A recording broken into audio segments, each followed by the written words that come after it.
Assalamualaikum warahmatullahi wabarakatuh. Apa kabar anak-anak hari ini?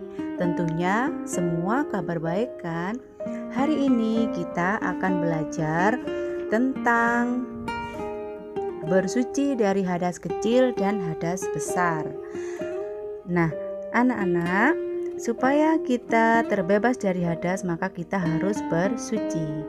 Namun sebelumnya, bagi yang sudah mengikuti video ini, silakan menuliskan nama dan kelasnya pada komentar di dalam video ini. Mari kita simak materinya. Bersuci dari hadas kecil dan hadas besar. Pengertian hadas. Hadas adalah keadaan tidak suci yang dialami seseorang yang menyebabkan terhalangnya untuk melaksanakan ibadah tertentu seperti sholat, tawaf, dan lainnya. Jika ia melaksanakannya maka ibadahnya tidak sah. Macam-macam hadas. Berdasarkan sebab-sebabnya, hadas dikelompokkan menjadi dua macam, yaitu hadas kecil dan hadas besar. 1. Hadas kecil. Pengertian hadas kecil. Hadas kecil yaitu hadas yang cara menghilangkannya dengan cara wudhu atau tayamum. Sebab-sebab hadas kecil yaitu 1. Mengeluarkan sesuatu dari dubur atau kubul yang berupa tinja atau buang angin baik dengan bunyi atau tidak, air kencing, madhi, dan wadi. 2. Menyentuh kemaluan dengan telapak tangan tanpa memakai alat. 3. Tidur dalam posisi miring atau pantai. 4. Hilang kesadaran baik karena pingsan, mabuk, atau gila. Adapun cara menghilangkan hadas kecil adalah dengan berwudu atau tayamum. Nah, sekarang kita akan membahas tentang berwudu. Wudu, menurut bahasa, wudu artinya bersih dan indah. Menurut istilah, wudu adalah membersihkan anggota badan dari hadas kecil dengan air yang suci, mulai dari membasuh muka, kedua tangan sampai siku, permukaan kepala, dan kedua kaki hingga mata kaki.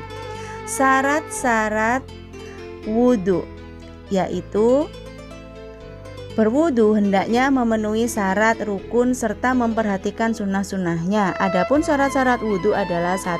Islam, 2. Mumayyiz, artinya sudah cukup umur, 3. Tidak berhadas besar, yang keempat menggunakan air yang suci dan mensucikan, yang kelima tidak ada yang menghalangi sampainya air ke kulit tubuh yang akan diusap dan dibasuh air. Selain syarat-syarat wudhu juga ada yang namanya rukun wudhu. Di antaranya adalah 1. Niat, 2. Membasuh muka dari bagian dahi paling atas hingga ujung dagu, dari pangkal telinga yang satu hingga pangkal telinga yang satunya lagi. 3. Membasuh dua tangan sampai siku. 4. Mengusap kepala dimulai dari dahi hingga tengkuk. 5. Membasuh dua kaki hingga mata kaki. Yang keenam, tertib dan berkesinambungan, yaitu berurutan dan jarak antara satu gerakan dengan gerakan yang lainnya tidak boleh lama-lama. Selanjutnya adalah sunnah wudhu. 1. Membaca basmalah. Jadi sebelum kita berwudhu harus membaca basmalah terlebih dahulu. Yang kedua, terlebih dahulu mencuci kedua telapak tangan. Yang ketiga, menggosok gigi atau bersiwak. Yang keempat, berkumur, menghirup air ke hidung dan membuangnya. Yang kelima, mencuci celah-celah jari tangan dan kaki. Juga menyelah-nyelahi jenggot bagi yang berjenggot lebat. Yang keenam, membasuh anggota wudhu sebanyak 3 kali. Yang ketujuh, mengusap dua telinga baik bagian kiri, baik bagian luar maupun bagian dalam. Yang kedelapan, mendahulukan anggota wudhu yang sebelah kanan. Yang kesembilan, memanjangkan dan melebarkan basuhan anggota wudhu. Yang ke-10, mengusap kepala dimulai dari dahi, dijalankan ke arah tengkuk dan dikembalikan lagi ke arah dahi. Yang ke-11, berdoa setelah selesai wudhu. Tata cara berwudhu. 1. Membaca basmalah. Yang kedua, membasuh kedua telapak tangan hingga bersih sebanyak 3 kali. Yang ketiga, menggosok gigi atau bersiwak. Yang keempat, berkumur-kumur sebanyak 3 kali. Yang kelima, menghirup air ke dalam hidung serta menyemburkannya kembali, masing-masing dilakukan 3 kali. Yang keenam, membasuh muka atau wajah dengan merata dari dahi hingga jenggot dan dari pangkal telinga yang satu hingga pangkal telinga yang satunya lagi. Yang ketujuh, membasuh kedua tangan sampai siku. Dalam hal ini mendahulukan tangan kanan disertai menggosok-gosok, menyela-nyelai jari jemari serta melebihkan basuhan sebanyak 3 kali. Yang selanjutnya, membasuh rambut atau kepala dengan air ke seluruh bagian kepala, dimulai dari pangkal rambut, di kening sampai ke tengkuk. Selanjutnya, mengusap kedua telinga bagian luar menggunakan ibu jari dan bagian dalam menggunakan kedua telapak. Yang selanjutnya, membasuh kedua kaki sampai dengan mata kaki sebanyak 3 kali. Dalam hal ini mendahulukan kaki kanan serta disertai menggosok, menyelah-nyelai jari jemari serta menyempurnakan basuhan hingga membasahi tumit sebanyak 3 kali. Yang terakhir adalah membaca doa setelah wudhu. Demikianlah tata cara berwudhu. Cara membersihkan dari hadas kecil yang kedua adalah dengan tayamum.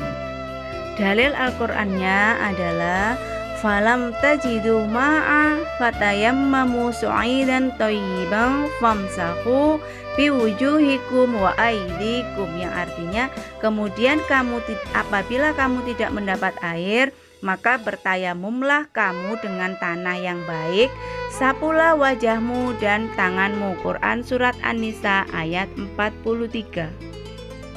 Tayamum, menurut bahasa, tayamum berarti menuju atau menyengaja. Menurut istilah syara adalah sengaja menggunakan debu atau tanah untuk diusapkan pada muka dan kedua telapak tangan sebagai pengganti wudhu atau mandi dalam rangka melaksanakan ibadah tertentu. Sebab-sebab tayamum diantaranya adalah: 1. Disebabkan karena seseorang itu sedang sakit yang tidak diperkenankan untuk kena air. Yang kedua, karena dalam perjalanan. Dan yang ketiga, karena tidak ada atau tidak menemukan air walaupun telah diusahakan. Rukun tayamum: 1. Niat. 2. Adanya debu yang bersih. 3. Menempelkan kedua telapak tangan di atas permukaan debu atau tanah. Yang keempat, mengusap muka dan kedua telapak tangan. Yang kelima, selanjutnya sunnah tayamum. Sunnah tayamum adalah diantaranya adalah: 1. Membaca basmalah. 2. Menepuk kedua telapak tangan yang pada debu. Yang ketiga, meniup dengan tiupan ringan kedua telapak tangan yang telah ditempelkan pada debu. Tata cara tayamum. Caranya adalah: 1. Meletakkan kedua telapak tangan di atas permukaan debu atau tanah atau sejenisnya yang suci. Cukup 1 kali saja. 2. Menepukkan kedua telapak tangan dan meniup keduanya dengan ikhlas karena Allah dan membaca basmalah. Yang ketiga, mengusapkan kedua telapak tangan ke arah wajah dan kedua telapak tangan bagian luar sampai pada pergelangan tangan. Hal-hal yang membatalkan tayamum: 1. Semua yang membatalkan wudhu adalah juga membatalkan tayamum. 2. Apabila ditemukan air sebelum sholat. Yang ketiga, hilangnya penghalang. Selanjutnya kita akan membahas tentang hadas besar. Hadas besar yaitu hadas yang cara menghilangkannya harus dengan mandi besar atau tayamum. Sebab-sebab terjadinya hadas besar adalah: 1. Mengeluarkan mani atau sperma baik waktu jaga maupun waktu tidur dengan cara disengaja ataupun tidak disengaja. Yang kedua, hubungan suami istri baik disertai keluar mani ataupun tidak. Yang ketiga, haid atau datang bulan bagi perempuan. Yang keempat, nifas yaitu darah yang keluar setelah melahirkan. Yang kelima, wilada. Yang ketujuh, orang yang baru masuk Islam, maka dia harus mandi besar. Untuk hadas besar ini disucikan dengan cara mandi besar. Bagaimana cara mensucikan diri dengan mandi besar? Mari kita simak tata caranya. Mandi besar, menurut bahasa, mandi adalah mengalirkan air ke seluruh tubuh. Yang dimaksud mandi wajib atau mandi besar adalah mandi yang diwajibkan oleh syara guna menghilangkan hadas besar. Sekiranya tidak ada air atau sulit mendapatkan air untuk mandi wajib, maka diganti dengan tayamum. Rukun mandi wajib adalah 1. Niat, berketetapan hati untuk menghilangkan hadas besar dengan mandi. 2. Menyiram air ke seluruh permukaan tubuh dengan menggosok-gosok bagian-bagian yang memungkinkan untuk digosok. Yang ketiga, menggosok-gosok sela-sela jari, mengurai rambut kepala dan menyela-nyelai rambut menggunakan jari. Sunnah mandi wajib adalah 1. Membaca basmalah. Yang kedua, membasuh kedua telapak tangan sebanyak 3 kali. Yang ketiga, mencuci kubul dan dubur menggunakan tangan kiri. Yang keempat, diawali dengan berwudu seperti wudu untuk sholat dengan tidak membasuh kedua kaki. Yang kelima, tidak berlebih-lebihan dalam menggunakan air. Berdasarkan rukun dan sunnahnya tadi, maka tata cara mandi wajib adalah 1. Membasuh atau mencuci kedua telapak tangan dengan niat ikhlas karena Allah. Setelah itu, mencuci kemaluan dengan tangan kiri dengan menggosokkan tangan pada tanah atau apa yang menjadi penggantinya. Yang ketiga, setelah itu berwudu. Kemudian menuangkan air dan memasukkan jari-jari pada pokok rambut dengan sedikit wangi-wangian yang dimulai dari sebelah kanan. Selanjutnya menuangkan air ke atas kepala 3 kali, kemudian meratakan air ke seluruh badan dan digosok-gosok.